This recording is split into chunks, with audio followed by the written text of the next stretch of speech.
அம்மா படுத்திருக்க ஆங்காரம் கொண்டிருக்க அக்கினி போல் புத்திருக்கும் உத்தமிய பாருங்களே. நீட்டி படுத்திருக்க நீதி சொல்ல காத்திருக்க ஈசான பொட்டலிலே மாசாணி பாருங்களே. அம்மா படுத்திருக்க ஆங்காரம் கொண்டிருக்க அக்கினி போல் புத்திருக்கும் உத்தமிய பாருங்களே. நீட்டி படுத்திருக்க நீதி சொல்ல காத்திருக்க ஈசான பொட்டலிலே மாசாணி பாருங்களே.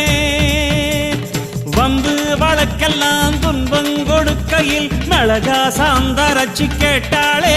நாம கலங்காம மாசாணி காத்தாளே.